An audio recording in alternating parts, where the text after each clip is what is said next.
All right, everyone. Welcome to the MG Saturday Rogue broadcast. This is the rescheduled live stream D&D game, session 50, rescheduled session 15. So, without further ado, I'm going to kick it over to Dungeon Master Raul Tomasi. Hey. Today we're going to have kind of like we just finished up the last adventure, which was the first part of the flavors modules. So we're gonna, as you guys are probably already aware of. So now, of course, everybody's gonna watch this and go and buy them, or if they have them already, they're probably gonna go read through them and go, "Hey, you can do this." This particular series of adventures was published, and it's Tom Moldday, I believe. Yeah, Tom Moldday and Harold Johnson. These were like old school adventures that I really enjoyed when I was in Stranger Things. That was me. When we were playing D&D, that was me. I was about that age when that was going down. Likewise, yeah. But these are, and I maybe as some people would like to know this, I generally run like old school, I guess it would be second editions technically. It's not original edition, so it's AD&D, the very first, kind of like late 70s, early 80s version of Dungeons and Dragons, when it was more of like a open sandbox, I guess, for lack of a better term.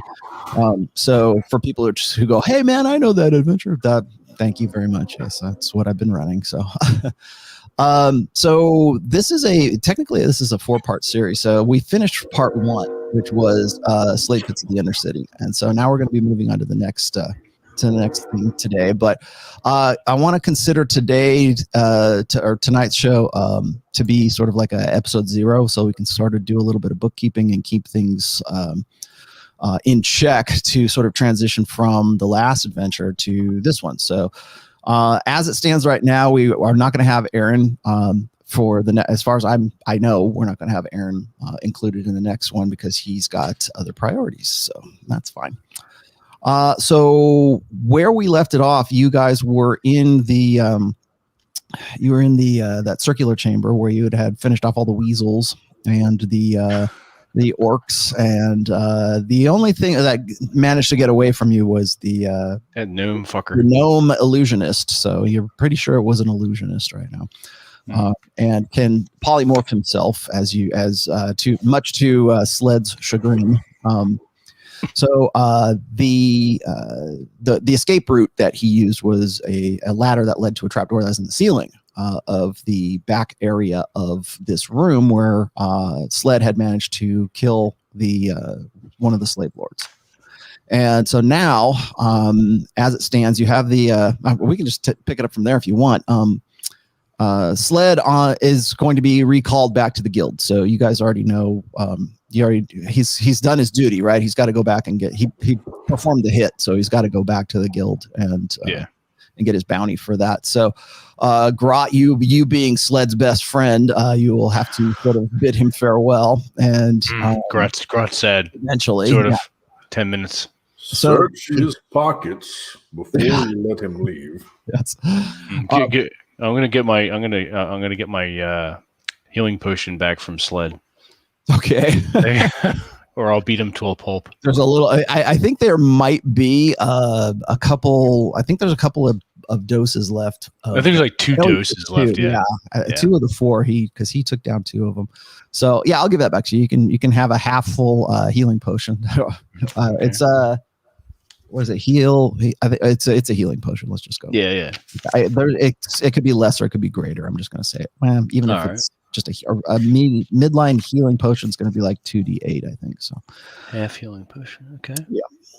Yep. Cool.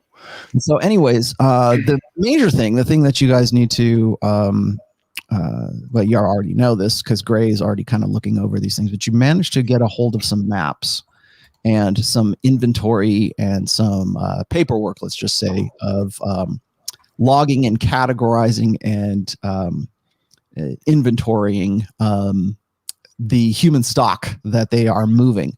The one thing that Duncan, the guy that you managed to save from the prison imprisonment, anyways, He was a former slave who who got away, not from this particular area, but he was recaptured and taken to this area. And Duncan tells you that he had managed to escape himself from a stockade that is in the Drachenfels Hills, which is where this map is showing you where the caravans are being taken to.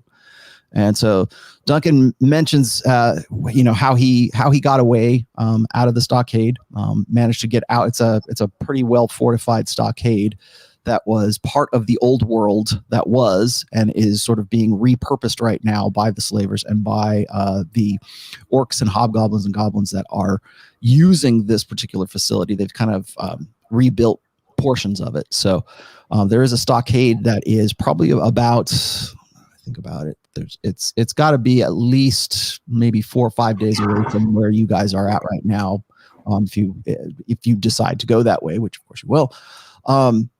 So you do have those maps. I should also point out, Gray, that you still have the ring that Sero had. So you've got that yourself. You also have that cloak of protection. I kind of wanted to go back over some of the stuff you guys had to make sure that you've got it on your inventory and you have it and it's usable to you when we move into the next phase here. So at this stage, Duncan is telling you that they must have moved the slaves to that stockade because there's no slaves there right now. The only reason he was in there was because he'd been recaptured on his way out of the stockade and then picked up and brought back to Highport. So he is with you, and the only thing he's really got is the clothes on his back and the hammer that was given to him. I believe it was you, Grot, that gave it. Did you give him that? Yeah. So he's got that. So Duncan will definitely be part of your. He'll show you how to get to the stockade, and we'll join you. He'll be an NPC in this upcoming one. Cool. Gotta get him clothed. So, anyways, at the top of the actually, let's pick it up from there. So you guys are in that room right now. I could call it up if you wanted, but sure. You're in that room right now, and as far as you know, nobody is following you at this point because you managed to pretty much wipe out everybody in this room. And let's see, Grot, I'm just going to presume that Gray is going to heal you at this point. So you're back up to your normal. I was down to probably almost half. Yeah. Eventually, you'll get back up to it anyways. So right now, the only way out of this room is either back up the stairs that have already collapsed on you, or you can go up the ladder, which is where the gnome went. So, follow gnome. Follow the gnome. Follow gnome. Okay. So what happens is that it goes through a tunnel that goes through the ceiling of the room that you were in, and it leads into a trapdoor, a concealed door that's in the floor of what looks like some kind of mausoleum or a tomb of some sorts. Where you get in, because there's a crypt that you guys kind of enter into. It's about a 20 by 20. It's a rather large crypt, and there's several sarcophagi, I guess would be the right word, in this crypt. However, all of them are empty and the lids have been removed from them. And in this crypt, also very, very similar to the stonecutter shed that you guys were in previously, there are various holy symbols that are sort of scattered around the floor in this place. However, it does look like it has been well trafficked from the opening of the front of the crypt to where you guys have just emerged from the floor in this crypt, which is where the trap door is. You see lots of footprints in the sort of the dust, or what looks like it's either dust or it's ash of some kind. It's like sort of a gray dust that's on the stone floor of this crypt. And the front of the crypt at the doors has a double doors at the end of the crypt, and they are ajar. They are open. So intuitively, you can tell that this has been trafficked either by the slave lord that Sled managed to kill, and or other various beings, let's say, have passed this way too.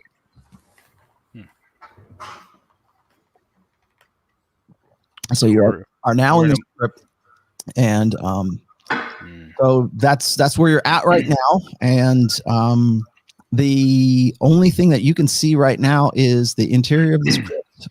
It seems to be like getting on towards dusk outside because you can see what it looks like just through the double doors in the crypt in front of you, and then beyond that, what you can see is just faint bits of light that are kind of like shafting in through that door, and are the double doors. And outside is a very thick, what looks like a really thick kind of deciduous forest almost outside. In this. Let's get out of here. Let's not stay. Okay, so let's see. Lupo lights up the lantern again. Finally catches up with you guys. Lights up the lantern. Although you don't really need it outside so much, you do need it inside the crypt. Outside the crypt is, like I said, a deciduous forest. It's very thick though, but it's mostly leafless trees around you, but it's very thick with brambles. And then outside you also see what looks like a graveyard area. And many of the gravestones and the grave markers have little tridents on them, very similar to the holy symbol that Lupo, the silver trident that he picked up in the woodcutter's shed.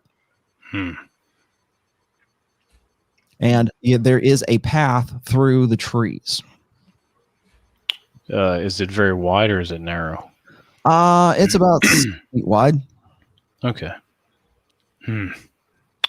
Grat not over smart, but let's get through. Okay. There's no rain, but there's a little bit of mist right now, so it's a little bit, that's the weather. This spooky. Can we hear if everybody is really quiet?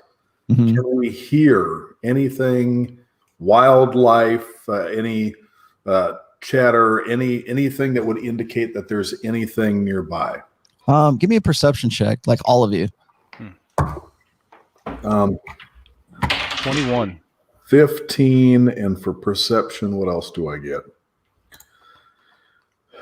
18. Aldemar, give me a perception check. Oh, so yeah, I get a +4, so 19 is my roll for perception. I got a 21. All right. Aldemar, you seem to hear what sounds like the trees are moving, and it could just be the wind, but it sounds like they're kind of rubbing, like the branches and the basically the stems of the trees sound like they're like it's kind of like but it could be the wind. There's a little bit of wind picking up. Gray, you feel a little bit ominous, like there's it's a little bit like you're trespassing almost. Wow. So you're getting a rapey feel from the trees. You don't like the feeling you're getting, Grot. Got to think in basic emotions for Grot. Yeah, he's that's pretty much it. Grat not like. How can we see the other side, as it were, like the way out? Can we see there's the path leads off into the underbrush or into the deciduous, so it kind of winds its way. Yeah. All right, so crap. Think about the forest in the Evil Dead movies. That's what it looks like. Oh shit. Right. Who's laughing now? Prayer to Pelor to guide us safely through these woods. Okay. You ask for, okay, good enough. That sounds good. Grat draw sword. So Duncan says, none of this is very familiar to me. I don't know where this goes. He says, that gives me the willies. It's not good. Other way, not good either. Too bad choice. So you can follow the path. That's basically the only choice that you have at this stage. All right, I'll lead the way with my two-handed great sword out. Okay, really trying to keep an eye. The path kind of it winds around, and as you move deeper into the sort of the dead forest here, you look back and you can't see the crypt anymore because it seems like the trees have kind of like filtered in or enveloped back behind you as you move along through this forest. And then at various points along the path, you can see grave markers. There's a few gravestones. Most of them are toppled over. They've been desecrated in some way. The only other thing you can tell, actually, Gray, you're the only one who knows this because Lupo's been studying the half of that book that you guys found at the very beginning of this adventure. And you know that this must be the graveyard area, the grave area for the previous owners of this temple, that this temple was dedicated to some sea goddess. And you're not really, you can't quite, I mean, obviously the trident is a big deal. But you can't really tell one way or the other, like what the name of it is, because it's from the world that was. And so it's all like, basically, and I don't know if I explained this to you guys in the very beginning of this, but like in this world that you are in right now, you're basically in a post-apocalyptic kind of fantasy setting. Like everything there used to be a spanning empire that was just this glorious empire that was smashed. You don't even know the name of it because it was so long ago. And so a lot of the areas that you're in, like it's right now, it's more medieval than anything else, right? Because obviously that's who you're working for. But as far as the overall sort of social, like worldwide situation is that a lot of this stuff was what people just call it the world that was, because there was a civilization that sort of fell, and now you're kind of in the post-apocalyptic era of it right now. So when somebody says, hey, this is the world that was, that means that this happened before the cataclysm or whatever. So anyways, this temple was destroyed and then was repurposed, let's say, for the slavers right now. So you already know that. But what you didn't know was that the temple was dedicated to some sea goddess that you're not really familiar with, because that was part of the world that was. So as you move along into this, let's see. Well, what are they going to tell me? Yeah. All right, so basically you move for about what you think is at least another 50 or 60 feet along this path, and as you move, the trees kind of like filter in, and now, Aldemar, you can tell that the trees are moving in some way, but when you go and sort of look at them, they freeze, but they weren't where they were when you look back the last time, and that seems to be what's making the noise, and every time you stop, the noise stops. I am going to prepare, is it Sacred Flame? And not with the intention of casting it, but I am just going to make a show of being able to create fire between my hands, just kind of as a sort of warning. We can see you moving, and I can set you on fire. Kind of just a listen, don't fuck with us gesture. Okay. All right. So I'm presuming you keep moving along a little bit. Yeah, I just casually make little flames, and I just look around. The trees kind of like, they don't shiver or anything like that. They only move around behind you, but it's almost as if they are hurting you along the path. I keep as moving. You move, that Aldemar? I keep moving, but I got my hand on the hilt of my sword. Okay. What is our order? I'm assuming that I'm a little further back, me and Lupo. So it's Grat's leading the way. Grat and Sled's technically still with you too, so he's moving along. Actually, he's probably in front more than. I just call out. Are you seeing what I'm seeing? It would appear that the trees are attempting to sort of rout us. Yeah, so Grat will look behind and see that the path is now closed. Yeah, the path looks like it's been closed off, like it's pushing you forward. Well, we're not go that way anyway, so fuck trees. Aldemar, have you ever seen anything like this? I can't recall. I've spent too much time in the mountains, not trees like this. Yeah, definitely something unnatural to the trees that are moving you along. Let's move. Let's move ass.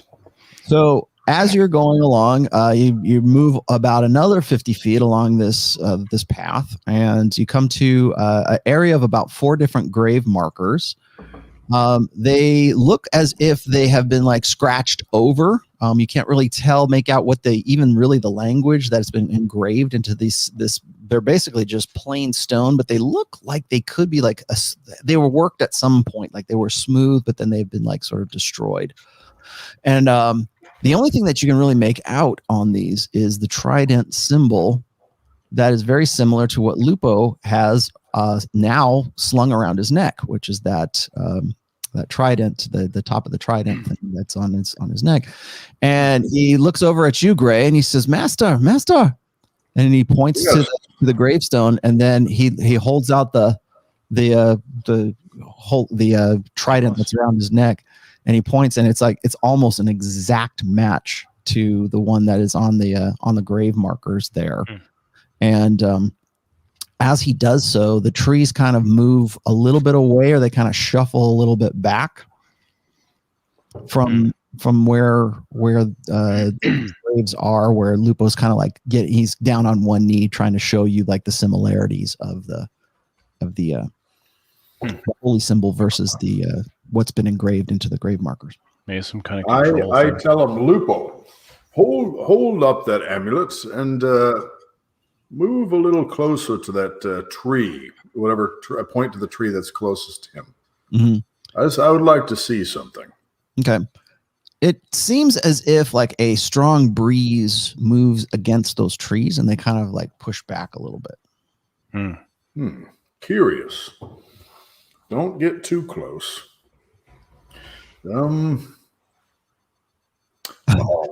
Lupo seems slightly pleased with himself. The power. I walk over by Lupo, and I start to get a little closer to the trees, and I want to reach out and try and place my hand on a tree, see if I can maybe sense anything about it. You put your hand onto one of the trees, and some vines and some branches sort of wrap around your hand. Not in an attack, but it wraps around your hand just kind of firmly. And then it kind of like it works its way up to about your bicep, and then it drops off, and then it goes back to where it was, to its like a natural tree kind of form. Like it was trying to see what you were. It was tasting you. No pain, no scratches, no. No, I mean, it is scratch you a little bit, but it's not an attack for sure. Okay, so I put the other hand on the tree, and then I just pat it, and I step back away from it. I put my hands together, I fold them, set them down on my lap, and I say, will you allow us to pass? We will not cause any harm or do any foul deeds in these woods. Well, it seems as if a strong breeze kind of kicks up a little bit, and they just kind of shiver a little bit, and then they go back to where they were. It doesn't even really seem like, it's not like necessarily a response. It could be, but you're not sure if it was or if it wasn't, kind of thing. Okay. I turned to the group and I said, if it could have harmed me, it had its opportunity. I'm not sure what their intent is, but they seem relatively harmless. Eldamar, I need you to give me a quick perception check while all this is going on. 22. Okay.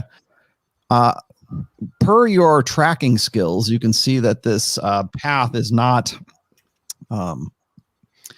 it's not heavily trafficked, but it's definitely trafficked. And you happen to notice also some smaller footprints that have progressed. It looks as if they're going the way that you're going down this path through this grave area.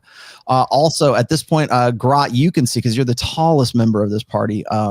You can also see off in the distance from where you're at, you can see what looks like some sort of bounding wall that this forest is sort of contained in. So there's like a gray wall. It looks vaguely familiar to you. You're not quite sure where you're at, but you also notice that there's some broken statuary laying around. That's again like it's been toppled over, desecrated more or less.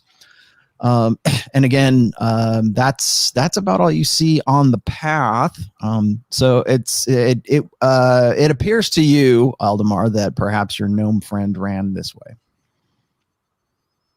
What are you looking at, Aldemar? What do you see? I see small footprints on the path. That So gnome perhaps, yeah. I see. I can see that there's a wall ahead with some broken statues and You're contained in some kind of walled off area. Yeah, you got a feeling you probably are. We're this place walled in. Maybe entrance on other side of path. Gray, give me a wisdom check real quick. Let's see. 12, and I got big wisdom modifier here, whereas Big wisdom. Big my W. wisdom's 19, so 12, it's plus 4, so 16.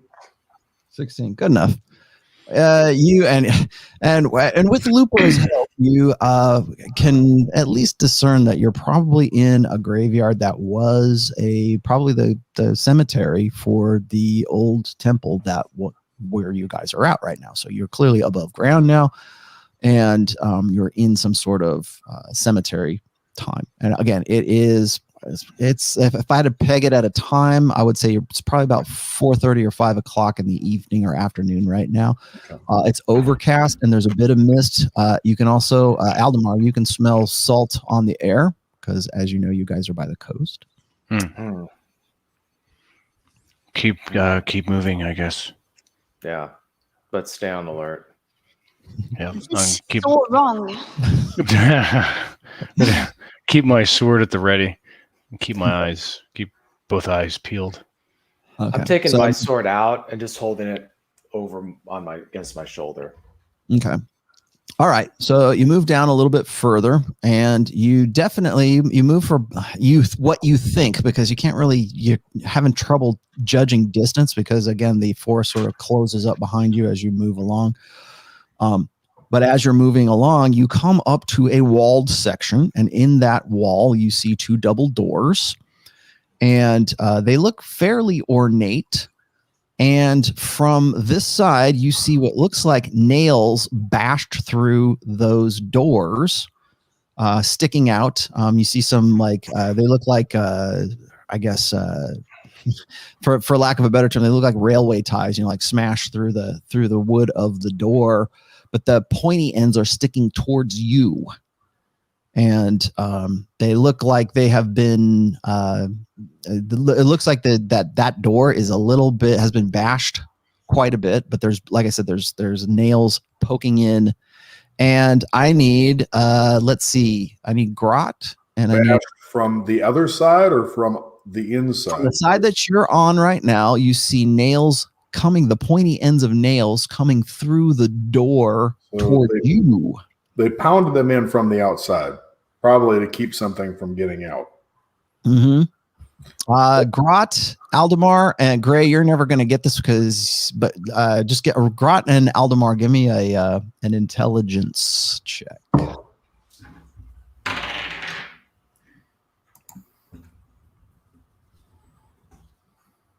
I rolled an 8 total. Okay. 15. 15. Well, Grot, 15 plus 0. Something about this area seems just vaguely familiar to you, Aldemar. You don't know what the hell's going on. Grot, you have let's say you have a sense of deja vu right here. This looks Actually, familiar. hold on. Lupo was involved too, so I gotta see. Oh well, okay. Lupo is looking around like at the walls and at the doors, and he's kind of sniffing around, looking around, and in front of the double doors is sort of it's a little bit of a stone landing right in front of the doors that leads out into the gray or the cemetery area, And there's a lot of foot traffic right in front of that door. And it looks fairly recent foot traffic right in front of that door. But the door, it's a double door. Like I said, it's very ornate. It looks good, but it's been like bashed and hammered. And like I said, there are nails sticking through the door towards you. The pointy ends are towards you. Okay. How Grat once is looking up at the wall. How high is the wall? It's at least 12 feet tall.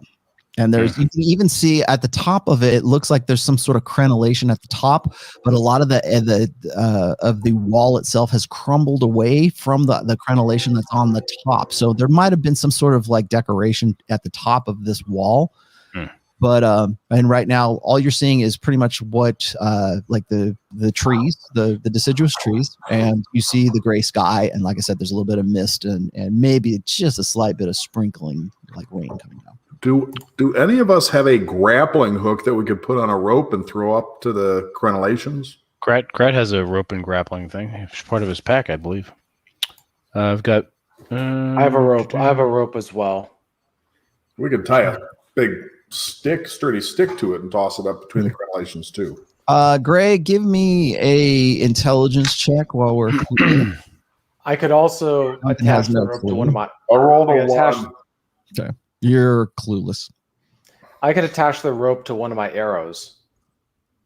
Okay. Let's see. Grot, give me a perception check, and Aldemar, give me a perception check. 4. God damn it.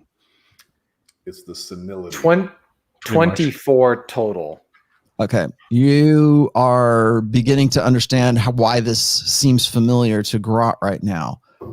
This was at least the area, the entry area where you guys had come in to go poke your heads into that cemetery right after you had come through the woodcutter's shed on that particular when we did that adventure. That was like the first so one. Those doors, the reason they look familiar to you is because you guys hammered the nails into those doors. Oh yeah. We put them back or something, yeah. Yes. So you're familiar, you know where and Lupo is like, oh, this suddenly he gets like really fearful and starts looking around, you know. Grat did good work. He's got the things doing like this. So basically we've Is there a tree? One of those. Shh. All right, hang on. You go first. So basically, we've done like a 360. We're back to where we were. Yeah, you are in that cemetery area that that Sled decided not to investigate. In fact, Sled now figured it out too. So you know that you guys barricaded those doors from the opposite side, so you could either bash your way through them or try to find some way to get through those doors because you know you've gotten through them before. What do you think, Ray?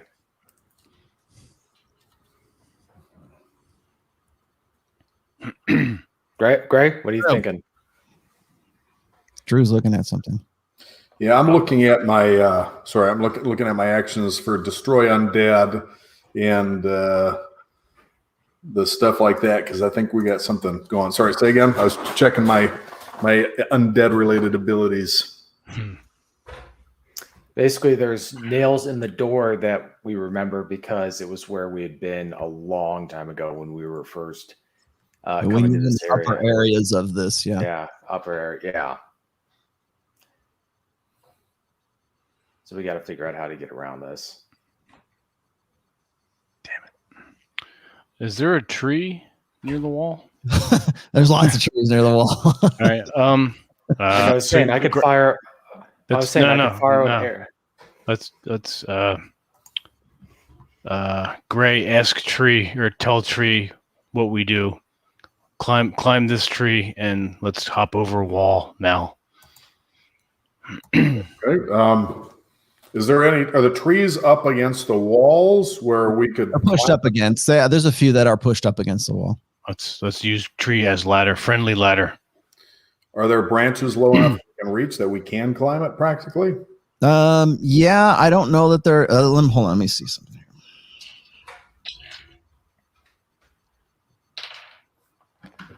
Yeah, but none of them really look like they could support Grot's weight.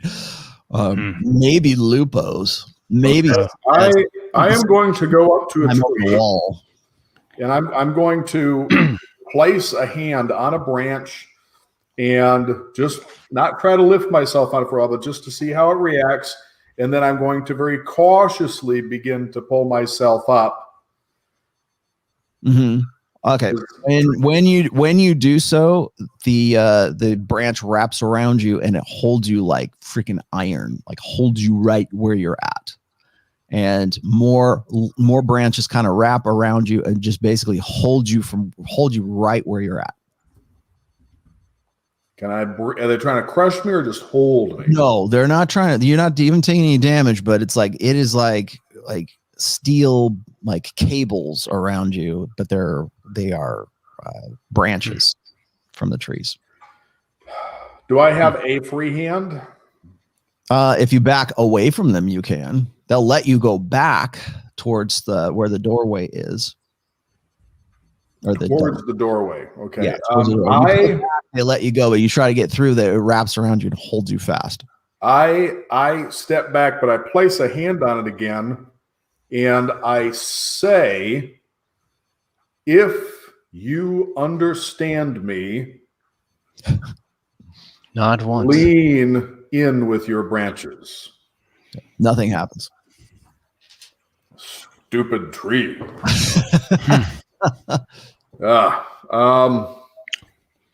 So, well, they're not attempting to harm us. They probably could have killed us if they wanted to by this point, but for some reason they don't seem to want us to be able to clear this wall. Are they keeping us away from the wall or away from the door? They want us going through away from the wall, away from the forest, away from entering into the forested areas. It's okay. It's basically been keeping you on the path. And a matter of fact, the only actually, before I tell you that, do me a wisdom check real quick. All of you, do me a wisdom check real quick. 18.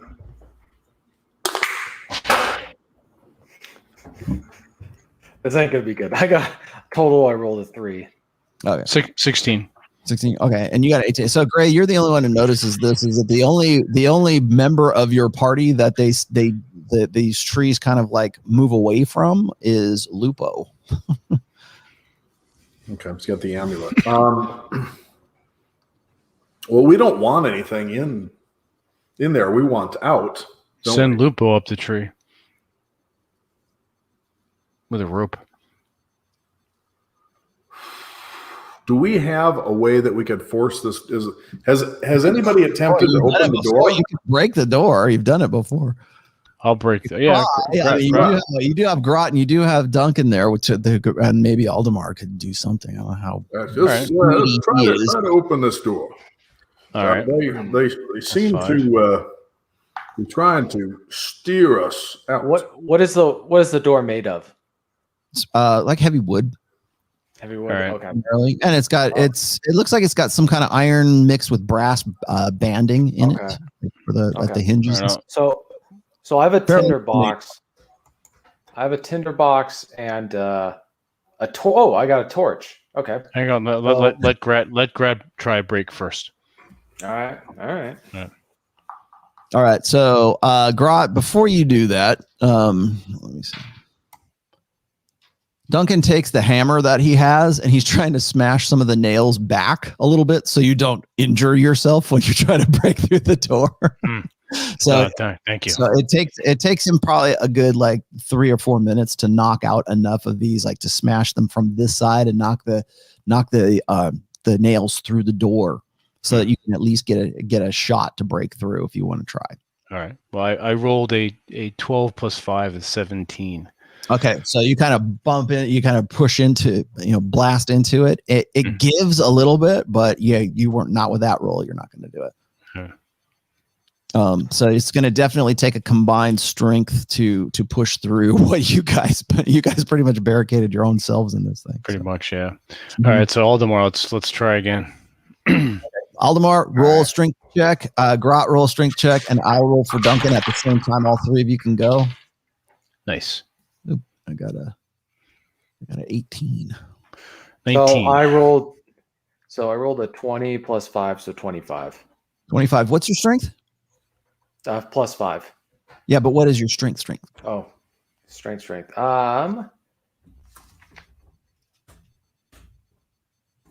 It's 15. There's no way that's a plus 5 though. Right, you're 18, right? Oh, I'm my bad. It's a plus 2. My bad. I was gonna say because I'm actually at 20 because of the hat of stone darn strength. Oh, okay. So you've got that going for you, and yeah. Okay, so that's good enough. You kind of crush your way through. It breaks far enough that you hear something snap on the opposite side, like a piece of wood or something cracks on the opposite side, just enough that you can sort of force your way one shoulder kind of through, and now you can push in some of the planks and stuff that you guys earlier on had like put over the door, so you can push your way in. And after about like 10 minutes of pushing and shoving, you manage to get yourself into what looks like a stone hallway. You're familiar with, you're semi-familiar with this anyways, because you kind of blew through this area. That's why I was making you guys roll for intelligence right there, because just to see if it was familiar to you. Now, also in front of you, you see another set of double doors directly in front of you. You see a hallway that leads off to your, I guess it would be to your right at this point, but that you know where that goes because you've been down that way before. And then in front of you is another heavy set door. It's a single door, and it is it's also locked from this side. So you already know that it's locked. And again, in the ceiling of this temple, the passage where you're at right now, there's some holes in the ceiling. Part of it's stone, part of it is wood. Again, it's been reconditioned and repaired, but it's still in ruins. And you are vaguely familiar with this door as well because you've been through this once before.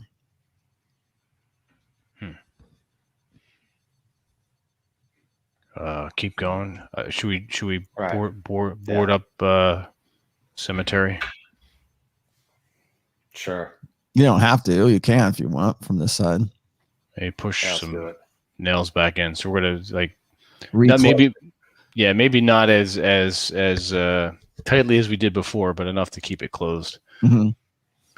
Okay, so right immediately across from the double doors that you guys have just sort of pushed, kind of makeshift pushed it back, closed again. Like I said, there's that wood door that is in front of you, and then there's a hallway that goes off to where you've been before. So let's go to new door. Okay. So it is locked. Gray, you are muted. Mute yourself, Drew. I suggest we have Sled check the door for traps. Okay. Sled. Actually, I have to roll percentile dice, don't I? There are no traps, but it is locked from the opposite side. Oh. And Aldemar, give me a perception check.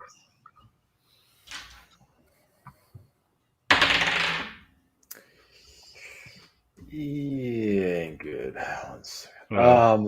15. Okay. From underneath the door, you can see what looks like there might be some kind of light, like a lamp light or torch light from underneath the door.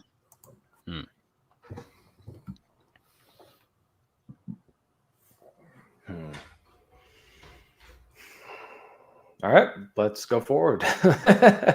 You can break it down if you want. Yeah, I'm going to kick it down. Listen at the door first. Can I hear anything on the opposite side? Only just wind. That's about it. You don't hear any mumbling or anything off beyond that. So, Grat's going to knock on the door. Does he hear anything in return? From the opposite side. All good. Let go. Let's go. Okay. Grat, give me a strength check. 19 plus 5, 24. Okay. You manage to again shove your, physically your body weight into the door, and it breaks the lock from that side. And you can tell that there was something else again, like it was barred or like in some way barricaded. So you're pushing past some craps, like some kind of boxes or some kind of barrels that have been placed against the door. And then so you move your way in here, and you see in the center of this is the woodcutter shed where you guys have been before. When you were here before, there were guards, and you managed to scare them all off. And then this is inside, and Gray, you're not familiar with this because you weren't with us on that session, but in this woodcutter shed, you notice that there are holy symbols that are smashed up onto the wall. All of the walls in this in the woodcutter shed, or excuse me, the stonecutter shed. That's what it was. Do I recognize any of them? A few look familiar to you. Obviously, you see a few rusted versions of that trident symbol. And this is where Lupo says, "This is where. Hey, we've been here before." That's where Lupo got the original one from. And some of them do. Some of them are like to the orc god Grumish. Are up. There are a variety. So some of them are good. Some of them are evil. You can get a feeling of you don't even have to detect it. You know the one-eyed. Yeah. Some of them look like they're like, you see one from Palor. There are others up, just kind of knocked up into this. So obviously, can I reach or take any of the Palor ones? Yeah, you can. Okay. I'm going to retrieve like crudely made. They're not. It's not like they're any. Nothing of really value in here. You guys have been through here. I'm not going to bother them. Yeah. Give me a wisdom check real quick, Gray. 7. Not on my. Well, clearly, whoever knocked these into the wall was superstitious or was trying to sort of protect that room because they were afraid of what was on the other side. Wow. Yeah. So you guys are in the woodcutter shed right now. In front of you are two kind of very flimsy double doors that lead to the outside, out into the pathway area that is really the front of the temple, as you can see. And Sled kind of pokes his nose around and looks for guards to see if there's anybody, or because there were guards here before, and there's no guards anywhere to be seen around here. Let's get out of here. I agree. It's good, fresh air. Wow. Okay. So you guys are now in the very, so you kind of get through. It's a little shady. There's no one really looking. There's no one around right now, which is kind of strange because when you guys were sort of staking out the temple, there were guards posted, but you don't see them now. Do we hear anything? All you hear is you can hear the coast. You can hear the sound of the ocean. Breakers. Yeah. That's shit. From where you guys are at right now. And there is the city of Highport that is sort of out in front of you from where this temple is, down towards the coast, where the bay is and where the docks are. That's where we came from. Well, you didn't know. You guys never made it down that far. You guys came in from the forest. You came from the inland. Oh, that's right. That's right. Yeah, that's right. Grat tired. Aldemar, any sign of the gnome? I want to roll for a perception check. Okay. Ain't looking good. Total is 13. So tell me what exactly you're doing. I'm looking for signs of the gnome. Tracks and such. Tracks? What? Tell me what you're doing. It's in the air. I'm smelling. I'm smelling, looking around. Just any detection that this. Okay, sense-wise, you can smell the coast. That's about it. You do smell a faint odor of like horses and manure because you guys are as you probably already know, you're not too far away from where the stables were when you guys first came in through. That's right. That's right. And then also you hear just the breakers. You hear the wind right now. In the mud down in front of you, you do see foot traffic. Could be anything from human to you've already seen half orcs here. There are a few small footprints in there. You're not quite sure. Some of them are booted, and some of them look like they have like clawed kind of feet. So it could be a goblin, could be an orc. But there are some smallish ones that look like it might be a gnome or a halfling or a dwarf or a child. A small child might have ran through here. Oh, damn kids, get off my lawn. Could be. This might get off be my lawn. I'm gonna move forward. I still have my sword out on my shoulder, but I'm gonna move forward. Okay. Let us follow. Okay. So you guys move on out of there. At this point, Sled is going to be moving the other way. He's going to be parting company with you guys because he has the token from the guy the ball that he killed. So he's going to go back. He's basically wants to go collect his bounty. I say, Sled, hold, Grot. Check his pocket first. Sled, empty pockets. He has empty pockets. There's nothing in them. Empty pockets. He does. I have nothing. I got pocket lint. That's about it. Sled hold out on us. I don't quite trust that he hasn't smuggled some treasure out and by some other means, but I'm not going to ask Grot to check. Grot smash. So you guys part ways with Sled. And he heads off the way you guys came in, but you guys are now in the city of Highport. And there is only one, there's one tavern here.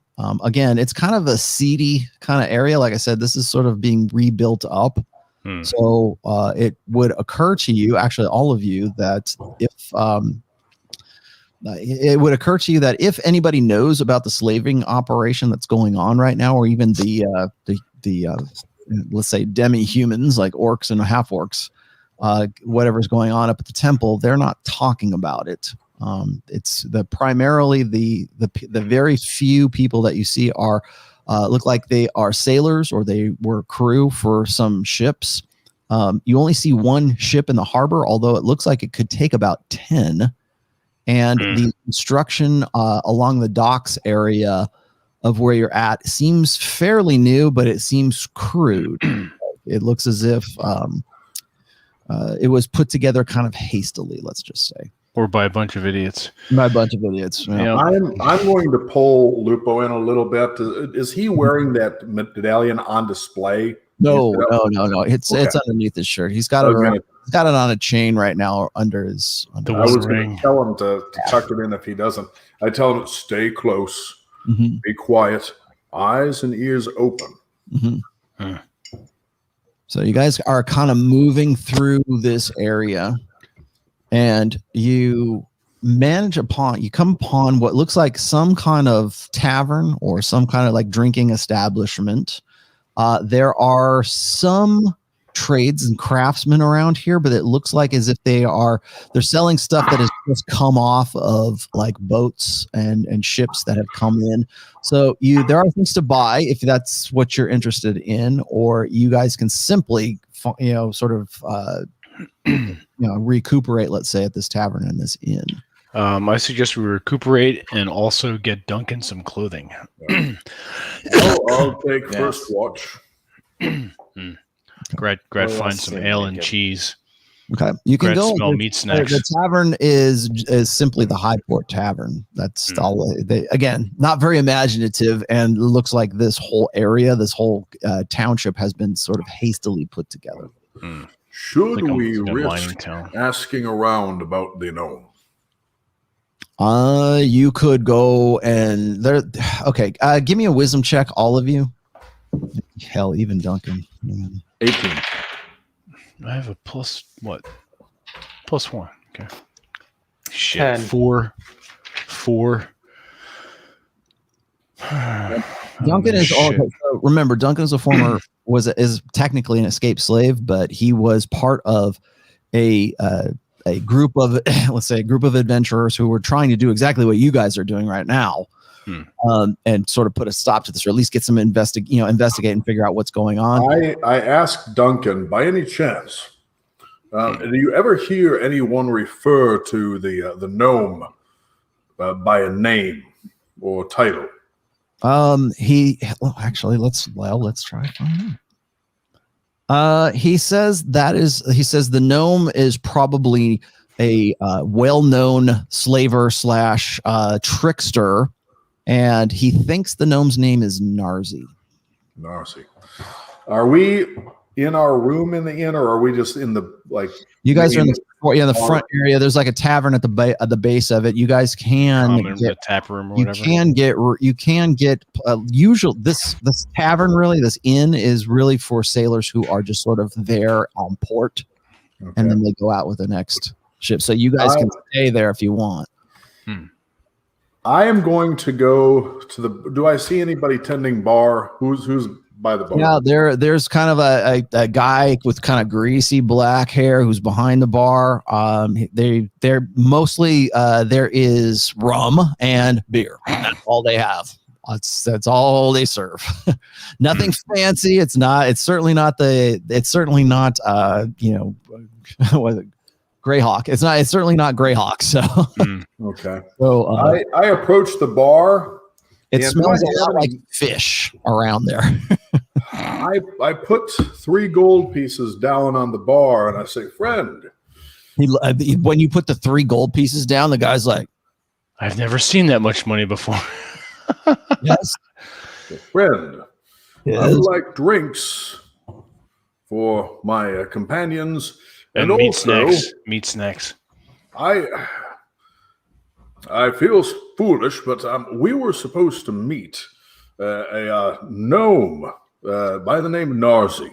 I had some business with him, but I lost the letter during our travels, and I do not remember the location. Do you know where we might find him? Okay. The barkeep behind, he looks like he might be in his he's a human, looks like he might be in his mid-20s. Like I said, greasy, long black hair, and he sees the 3 gold pieces, and he goes, puts his hand on top of them, and he slides them slowly towards him, then scoops them up off of the deck. Mine. He says, "Now then, you said something about a gnome, and he looks around. How many of you guys got there? Like 4. He brings you 4 mugs that look like cheap clay mugs, and puts them in front of you, and he starts filling up the mugs with something that's in a pot. Don't forget meat looks like some kind of mead or some kind of ale or something like that.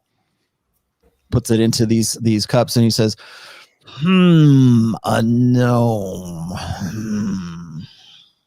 You know, there's mostly humans here, and there's mostly sailors here, but a gnome, I think I would have remembered a gnome if a gnome had come through here."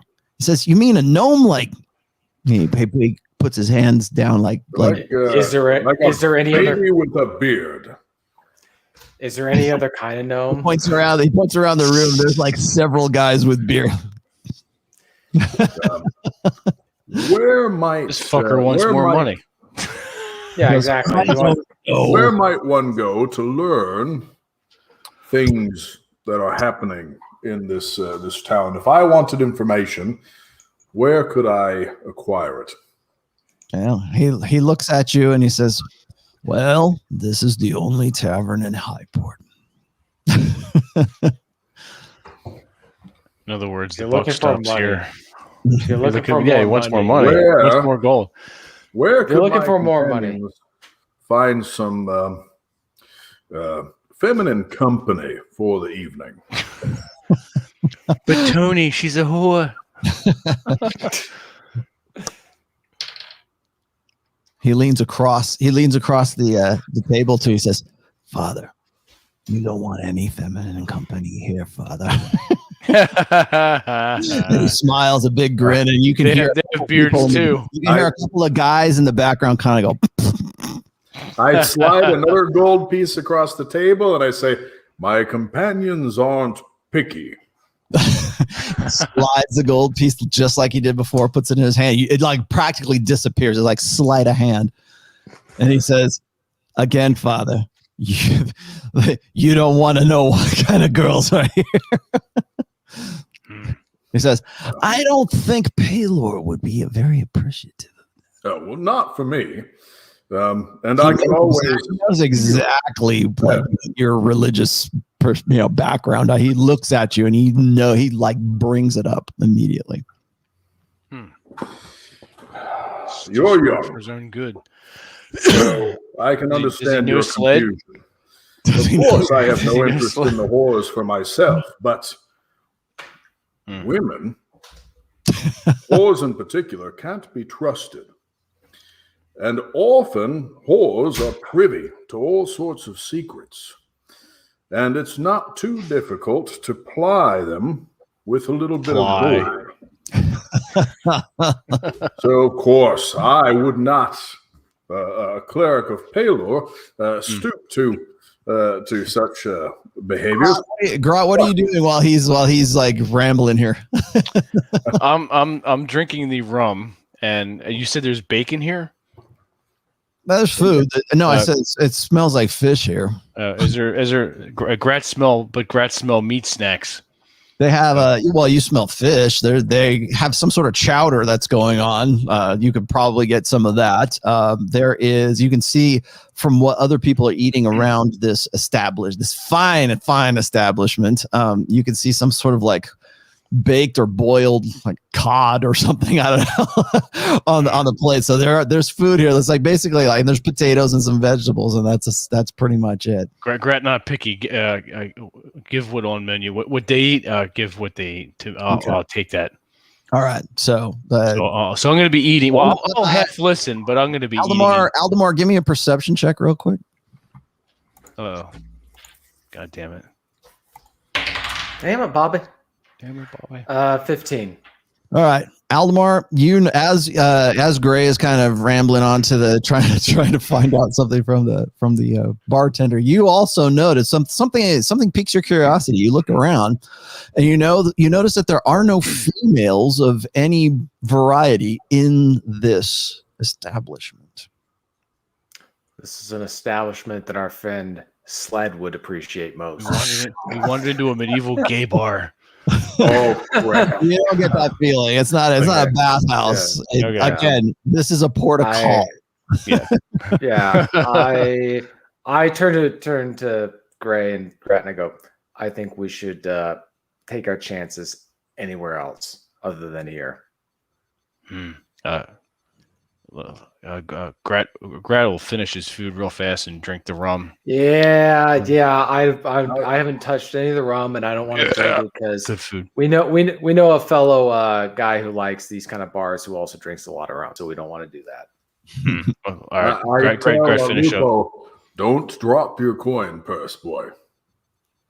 You shouldn't even have a purse. Lupo has sort of, as you've been like focusing on this guy, you look around and you're like, where the hell did Lupo go? You don't know where he went to. I'd say, you know what? We got to get out of this bar. These people give me the freaking creeps. Okay. Do we see him? All three of you give me a perception check. Oh, God damn it. Oh, 20. 18 plus 2. 17. Grat got a 20. As he's eating his dinner, he sees what? As you're eating your dinner, Grot, you see the pole with the bullseye lantern that Lupo has been holding. You see it over in a corner of this tavern. All right, so do I see it across from me, or did I happen to? It's sort of the back. You're kind of up towards the bar area of this tavern. Okay. In the back area, mostly everybody is just sort of keeping themselves and just kind of looking at you. Like occasionally, a few, like most people don't even like, they're indifferent to you. But the people who are the men who are there, the sailors and the dock workers who are there, are just eating or drinking. And some of you occasionally hear a laugh or something like that. But they're just sort of keeping to themselves. But over towards the back side of this fine establishment, there are some booths, and you notice that Lupo is in the back area, and he's looking at what looks like some kind of dice game that is going on in the back. Oh, shit. And he's all right. I'm going to go.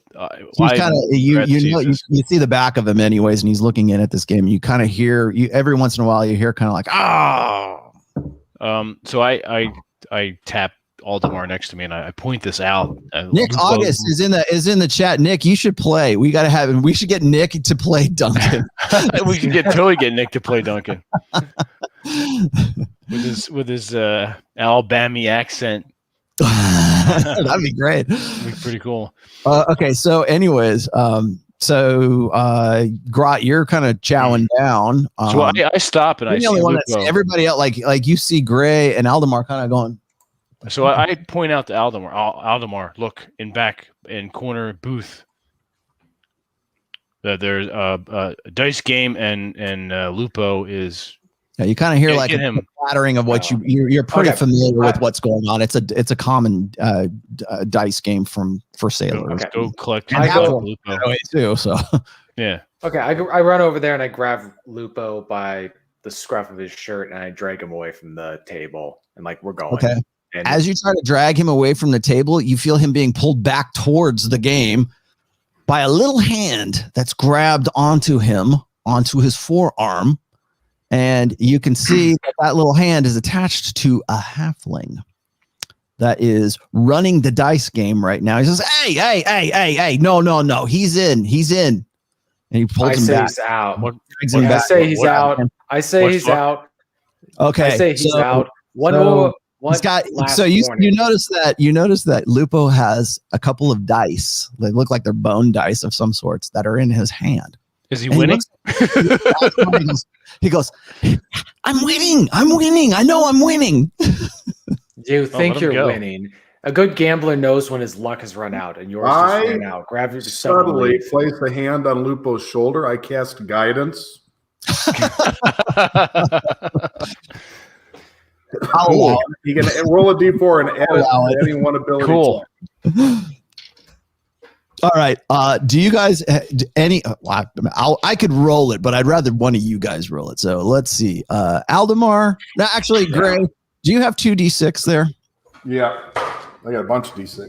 And Okay. at this point, Grout wanders over and munching on some cod. Okay, Grat, I need you, or excuse me, not Grat, Gray, I need you to roll 2d6 and be upfront, 100% honest what you roll.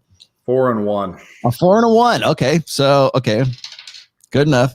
I did cast guidance, though, so he should be able to add a d4 to his roll. Okay, so, okay, yeah, okay, good enough. Okay. Do you want to do the d4?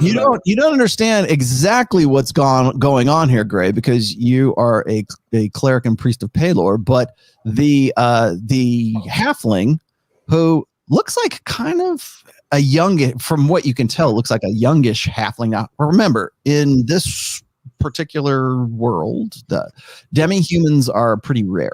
So especially a halfling here in Highport is pretty rare. Elves are next to never seen unless they're characters, right? The gnome was an illusionist too.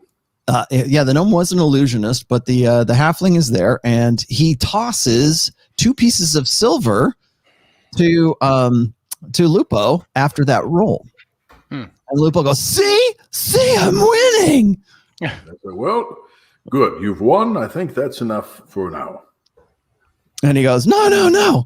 And he puts puts 1 piece of silver down on the table. Another bet. And then so now that you see the halflings kind of go, okay, you in? Are you in? I take Lupo's left wrist in the back of his hand. I slam his face down on the table, and I push him off to Grat, and I take the silver piece. I'll grab I said, Lupo. "Boy, I told you. defy me again and see what happens. Okay, so you push him away, and everybody's kind of like, ah. Okay, they go, he was rolling so good, he was making us a lot of money. And there's I about turn to the halfling. that's and another guys right there who were betting on his rolls. I grab the halfling's point at hand the and I halfling's face, and as I'm pointing at him, I'm causing my hand to start to light up, like I'm going to cast. I'm not going to cast Sacred Flame on him, but I said, "That's all the games for now. Well, I will roast you and feed you to my friend here." Oh yes, burnt halfling is good. I take out my dagger and I stab it into the table, and then I pull out and say the game's over. All right, so everybody kind of class. Once you do that, the shoremen there just kind of like back up off of you, and the halfling leans back in his seat and he goes, "What are you guys? What are you, a tough guy? Are you guys tough? It's Joe Pesci. I turned Put your to fucking Rob. head through this little hole over here. Yeah. We think you're funny. We think you're a funny guy. What are you ruining my game, you fucking fuck? I turned to Rob and I say, you fucking Rob, fuck. how many You're halflings? alive. I'm a How rat. many halflings did you kill in that town? Oh shit. So he leans back and he looks at you guys and he goes, "You're not from around here, are you?" I'm You're a still chewing detective. fish. So he's looking at you guys and he says, "So, what can I do for you?" I'm gonna nudge Gray and lean in and ask him about that gnome. We're looking for Narzi. He raises one eyebrow. He goes, "Oh, that little ass hat." Yes. How much have you won? That little fuckwit. How much have you won in your game? The enemy of my enemy is my friend. What do you usually win in a game like this in a day? What is your typical take? I don't know. It just depends on when the boats come in. It's like, so I do all right. I'm checking my do better goal right now. It's like he says, I got a lot of people I owe money.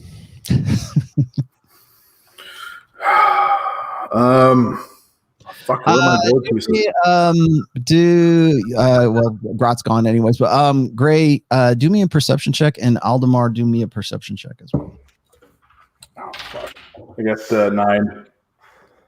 17. Okay, Aldo, you don't get it, but Gray, you don't understand this, but Aldemar, you notice he's wearing some pretty nice, looks like leather underneath sort of this cloak that he's got kind of draped around him. And it looks like he's got some nice fine leather gloves that are kind of folded under a belt that's wrapped around him. He's wearing no shoes. He just has furry feet like most halflings do. And he looks, he has the one sort of defining feature about him is he's got kind of like a bandana wrapped around his head, but you can tell that he's got some kind of blonde hair that's underneath his bandana. And so so Gray, he's looking at you and he says, "Is that little asshole is he back here?" And he was like, he's looking around and he's looking around at the other guys that they're like the humans that are still remaining around the table hoping to play a game again. They don't know who the hell he's talking about, or either that or they don't want to talk about it. But he seems to be familiar with the name Narzi. And he called him a little asshole. Ask where might we find him? He says, I don't know. He comes through here with the boats. Any particular boat he tends to sail on? Yeah, maybe he might be on a boat. Shit. He doesn't know. He doesn't know the names of the boats. He says, they move people in and out of here. When's the next? When next boat leave? He says, I don't know. They probably won't be back for a month at least. That little shit is hiding out here. He says, so give me Gray, give me a wisdom check. Grot, give me a perception check, and Aldemar, give me a perception check. 22. Shit. 11 plus 2, 13. Okay. Grot, you kind of get a this guy is he has kind of like a good he's kind of good natured. He seems like he's good natured to you as a half orc. Gray, what's for your wisdom check, Gray? 22. 22. Okay. You get an idea. He knows if you're looking for information, this is the guy that probably to talk to. Oh, okay. Aldemar, this guy is most definitely a professional, let's just say, either a professional thief or a professional con, or probably both. Can we use this guy? We might need a thief. Hey, it looks like you can't tell what kind of he does. He's definitely armed because you can see stuff poking up through his the cloaks that are the cloak that is wrapped around him. So you can tell he's got some kind of arm. He looks like he's definitely not a shoreman. Okay, he's not dressed like a shoreman. Does he seem out of place here? From what you've seen so far, yes. So I ask him, "You a local?" He says, "Well, depends on what you mean by local." He says, "Not in Highport, no. I'm in the same universe as you." He says, "I do." He says, "I know." I know some things about some things. Yeah, I drink and I know things. I look at the other men at the table and I say, "Gentlemen, sorry to interrupt your game, but we need to talk with your friend for a bit. If you wouldn't mind clearing out, would greatly appreciate it." So the humans that are remaining, probably about 8 of them, kind of look over at the halfling, and he goes, "Get out of here. You carry some weight. You guys get out of here. Get out of here. So I'm gonna sit down to the nearest chair next to the halfling. I also sit next to Aldemar, and I motion to Lupo, and I tell Lupo to sit next to me. I whisper to Lupo, "If you defy me again, I'll put my foot up your ass." Yeah, as you're keeping you alive. As you're scolding him, you see his hand go basically over. scold him. His hand goes over as you're doing it. He's staring you right in the eye, and his hand goes over and he grabs one of the silver pieces and puts it back in his pocket.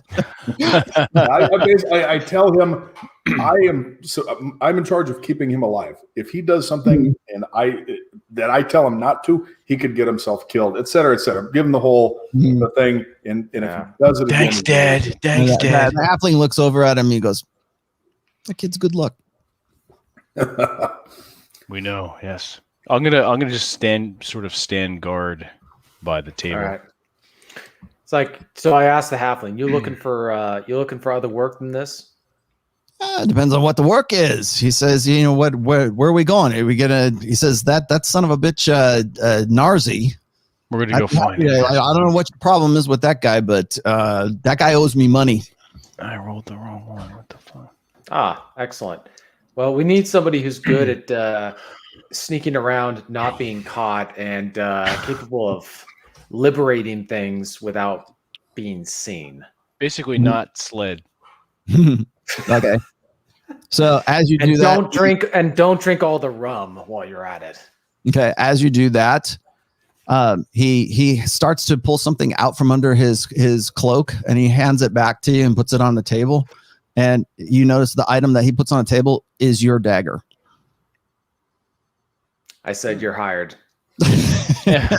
You're hired. Oh, I like him. You just joined the Treasury Department. All right. So he introduces himself. He says, I'm the big cheese here. He says, his name is Blodgett, and he is, after talking with him and drinking with him for a little bit, you can tell that he's definitely a thief of some sorts, of some skills, obviously.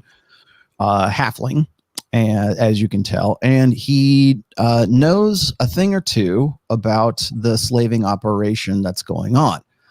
And as Duncan comes over and starts sort of interacting with him, Blodgett says that he knows where the stockade is that Duncan has escaped from. So, and then got recaptured, of course. But so he said that's in the Drachenfels Hills. He says that's a ways away. It's probably about a week's ride from where we are right from Highport right now, but it's in the hills. He says, I think I know where that's at. He says every maybe 4 to 6 weeks they have a caravan of he knows that they're slaves, so he says, yeah, there's a caravan of slaves that go from the docks to the temple, from the temple out towards the Drachenfels. So he knows where the hill. He knows that they take them out to the hills. Like that's where that's where they go. I ask if he has seen or heard rumors of any of the nobles from the surrounding area being involved or having purchased any slaves? He says purchase slaves. He says no nobles. No. He says if anything, the nobles are the ones that get taken out there. He said just about he kind of like he says maybe 4 or 5 weeks ago. He said there was some ladies out there that didn't look like they were from around here. And let's see. Do me Grot wouldn't know this, but Gray, give me an intelligence check, and Aldemar, do me an intelligence check as well. Okay, 12. 12. And I got to roll for Duncan too. Hang on. Okay. So Duncan knows that there was a noblewoman by the name of Morwen that was captured and taken recently, because that's who he was supposed to go and sort of rescue to get out of there before he got taken. Like the party that he was with was he said they're either captured or killed. He's the only one that got away. But they were there to find Lady Morwen in the stockade. I asked him, do you know anything about a woman that fights with 2 swords, little hooks on the end? Well, let's see. He might. He says he doesn't know of any. He says there's a lot of broads that go in there. People go in to buy. I suppose. I mean, she might have been interested in buying a slave, but I don't really know what they do with them. Okay. He does know, however, he has heard rumors of a particular slaver by the name of Marquesa. You might want to write that down, because that sounds. I remember that from the beginning notes. Yeah, sounds vaguely familiar to you. Yeah, Marquesa was in the guild. Yeah. Raiders on the coast. Humans and orcs, yeah. Mm-hmm. And the guilds are in competitions. Okay. The plot thickens. He said that's one twisted bitch. Aren't they all? Is there any other kind? All right. Hold on. Okay. When the name Marquesa comes up, Duncan knows exactly who she is. Oh shit. Yeah. He believes she is an elf. He doesn't know what variety of elf. But and again, doesn't know her personally or anything, but he has heard the name Marquesa before, and that she is doing something unseemly with the slaves. It has a certain ring of finality to it. Like unnatural.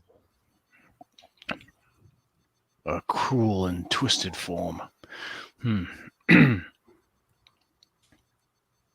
So Blodgett says he'll be happy to join with you for a moderate fee of the action of any kind of treasure or anything like that. He says you came to the right place. I am an adventurer. Oh Christ! Here we go. Well, we have occasionally the need to dispatch various sundry characters, and often they have trinkets. We'd be glad to divide these up with you, as well as anything else that we come across. We have our own purpose, and pillaging and plundering and theft are not our priorities, so we'd be glad to share whatever we come across. Well, all right then. Sounds like you got yourself a thief. Or let's just say a privateer. Treasure finder. And you hold your own in a fight. Privateer. Yeah, you got yourself a privateer. What What's your name again? Blodgett. Blodgett. Well met, Blodgett, and welcome to Call me this. Big Cheese. I eat cheese. That's not a good idea. And I also like burnt halfling. Mm-hmm. Okay. For record, if you die, I will burn your carcass and eat you. Okay. So Yes. because you guys haven't done it yet, I'm just gonna presume that you show him the map and some of the paperwork that you got from that last encounter there. So he does know where this is. Duncan actually knows where it is too. Duncan then says, I have when I was escaping, I escaped out of this the stockade. And I think I know a way in, but we're going to have to scout it out, and we're going to have to take our time getting into this place. This is not going to be. We're not just going to go in and knock on the door. So this used to be for lack of a better word, a military establishment prior to the old world.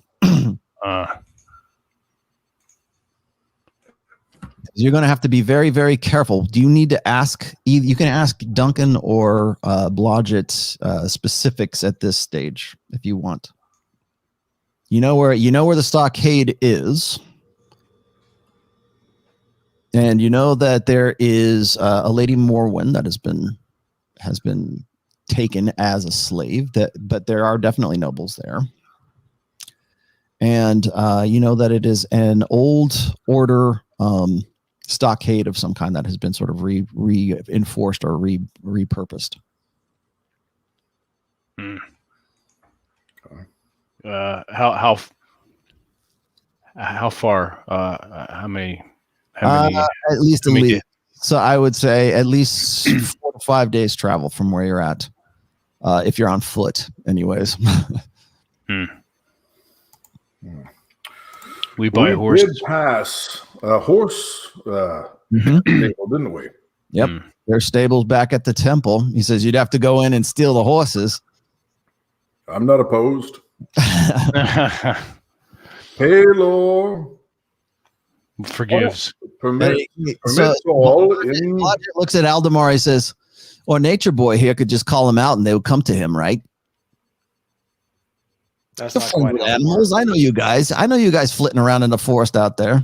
I see you watching us. I see you watching us. That's All fine. right, smart ass. All right. They'll come to you, right? You just call them. They'll come. The horses, right? I'll whistle to one of them and see what happens. You know what? You Let me roll. What do you call it? What would be the appropriate power to roll for? I don't know. You have to look. I'll let you figure that out when we get into the next session. But if you want to ask, but also you guys are going to need to re-equip too. So clearly you're going to need to find some kind of gear. I'll equip Duncan for the next session myself. So if somebody wants to play him as the fighter that he is, that's fine. So I'll find some way to put him together for you guys. I've got Lupo already done up. Blodgett's already done up. So if we get any new blood into the party, then they can either take one of those. They can take any of these characters. But anyway, so Blodgett's telling you this is like that he knows where this is at. He'll go with you, and he just wants to share. He just wants to take of it. He seems to be pretty easy to deal with. It's a pretty dangerous mission or to go do this, but he seems like he's fine with it. So let's see, Gray, do a perception check. 22. So you think that possibly he's got some other purpose for wanting to go along with you as well?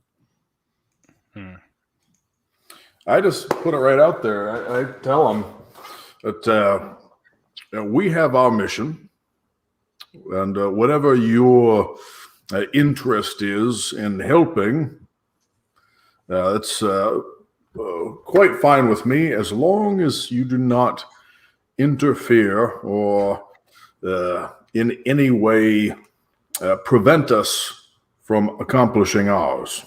Oh, he says, I'm all above board, Father.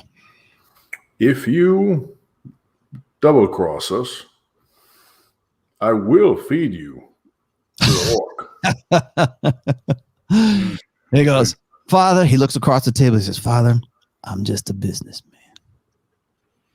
Well, in that case, man, I think assisting us will help you. Tasty meat snack. Will be very profitable. he says, I think we have a very beautiful arrangement. Yeah. It's the end of Casablanca right here. Let me ask you something, and this is important. Now, I know that elves can't be charmed. What about halflings? Nope, we can't be charmed either. So stop smiling at me. Because I am not. I have no intent to charm you, friend. We just had a very unfortunate incident with our friend who unfortunately was not resistant to the charm spell. He also looks across the table at you again, stares you straight in the eyes, and then he kind of glances over at Aldemar. He says, halflings were also arrow-proof too. Arrow-proof. I don't believe that. Sure. Anybody want to take bets? Aldemar, do you have your bow? How about a knuckle I'm sandwich? I'm your Huckleberry. I'll pull out my pull out my bow. Mm-hmm. I put 3 gold pieces on the table, and I say, it's okay. I can heal you if you're lying. But put your money where your mouth is, halfling. So you see Blodgett. He looks over at the bartender, and without a word, more ale ends up on the table.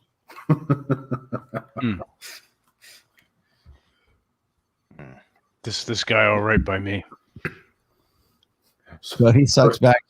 So we're not going to shoot the halfling right now. No, don't shoot halfling. Okay. That's not.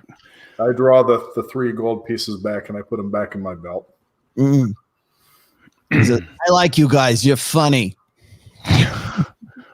We're funny. What? So he also explains to you that Narzi is also involved in the slaving operation. He's one of the slavers. You do get that. Okay. So you do know that he's part of the crew. He doesn't know exactly what he does. He says, but that son of a bitch has a lot of money and he owes me money. Well, I look at Grant, I look at Aldemar, and I ask, are we concerned with this gnome's money, or mainly just capturing and killing him? Or question? Well, halfling can get money. That's fine. We need to talk to gnome and then probably not tell him, but kill him after we talk to him. Okay. So now at this point, Blodgett goes, did you guys meet this guy? Do you know who he is? Have you talked to this guy? Unfortunately, well, we haven't spoken with him, but if you help us to acquire him alive, or at least in condition that we're able to question him, you can keep whatever we find on his body. He looks at you and says, he knows you're here. He knows about you guys? Oh, yes. Well, not by our great reputation, you know us, but not personally. So now he's putting 2 and 2 together, and Duncan's kind of like coming to the realization that that one of the slavers knows that there is a party or there is a group that is like hunting them down. And so Blodgett says this to you guys. He says, well, if you captured that son of a bitch, you could probably get a good price for his head somewhere. So we keep him alive when we capture him? Don't make any difference to me as long as I get my money. You get your money and you can have head. He says he's in for a good ass kicking anyways. That's true. True that. That what kids say today. True that. Wait, the gnome can polymorph, can't he? He can do a lot of things. He can make you see things that ain't there. You wouldn't be him by any chance, would you? No. Just checking. You don't smell like gnome, but Grat been wrong before. He pinches himself. Oh, is it really me? Yes, it's really me. It's unfortunate we didn't lose track of Sorrow in the mines. This halfling bigger asshole than Sled. So yeah, he not illusionist. He explains. He says, "Last time I saw that son of a bitch, he had some stink bomb. And it smelled like a bad one." Yeah, we were on receiving end of that. Mm-hmm. We know all about this stench. So we should just go get him on principle. I agree. Let's go do it. And I clap him on the shoulder. I like this guy. He's like, we can't risk him being able to tell me about I almost kill him, but I think we're going to have to try to get this gnome when his guard is down, even perhaps when he's sleeping, so he doesn't have the opportunity to use any magic against us. Although we should anticipate there will be both physical and magical traps. Halfling, Bludgy, whatever. Blodget, cheese. How old is this guy? We not know anymore. Can't count that. I can't count that high. Come on, man. The thing. Oh, the traps. The traps. I have a few spells. I could detect traps, which would help. I think we may be getting ahead of ourselves. Do we agree that we should attempt to catch him alive? That it's probably best to do so while he is sleeping or otherwise indisposed. Blige is like, Father, you do what you gotta do. He's like, only one problem with this. We don't know where he at. Well, he's definitely part of the slavers' ring, and he's not back up at the temple now, as you guys have. If they haven't left on the ships, then would they be headed to this other place? The other temple place that is 4 or 5 day away. Blodgett says, "I don't know where else he will go." All right, let's follow. Shall we acquire some horses at the stable? Well, that's what you guys are going to do on the next session here. So I will let you. Is there anything you guys want to? Aldemar, you are down to 2 plus 2 arrows. The rest of your arrows are normal. Gray, I will. I'll send you guys an email as far as the inventory of what you guys pulled as far as magic items from the last session. Again, I play very low magic or low. I guess low magic would be the word for it. We're not playing like we're not playing Age of Sigmar here. Yeah, right. So I magic has to be something that's really super special kind of thing. So that's why you guys are exceptional characters. Like when you play another character, that's why. But you can resupply, re-equip. You will definitely need to, you particularly, Gray, will have to mend your armor because you have just going through the acid in the shit pit. Yeah, in the shit pit, yes. So you will definitely have to find some way to sort of buff that out between here and there. Where is the spell? Shit. The spell. I know I've got some sort of mending. You could do that, yeah. Well, I'm just saying. So we take maybe a day or two to do that. You can either do that, or you can find an armorer here that will you have to pay some money for it, or you can do it yourself, or you can have Lupo do it. Duncan is going to take it upon himself to train Lupo, since none of you rat bastards have trained him in any form of combat at the entire time. I was like, well, is Lupo teach the kid something. my ward, or is he also my apprentice? He's both, kind of. Okay, it's kind of your fault there, Gray. I am teaching him. He's your link boy. That's what he is. He's your link boy, and whatever you want to do with him after that. And by link boy, do you know what a link boy is? A link boy is they are like the lamps. Yeah, they hold lamps. They're lamp bearers, more or less. Okay, but he is from. He is the nephew of the noble who put you on this whole track in the first place. So yes, technically he is your ward. And when he's focused, he's not half bad with the hammer that he has. But again, he's definitely curious. Most of the time he's reading that book or trying to decipher what he found in that partial bit of the book that you guys have found. Maybe he has a sort of like a magical bent.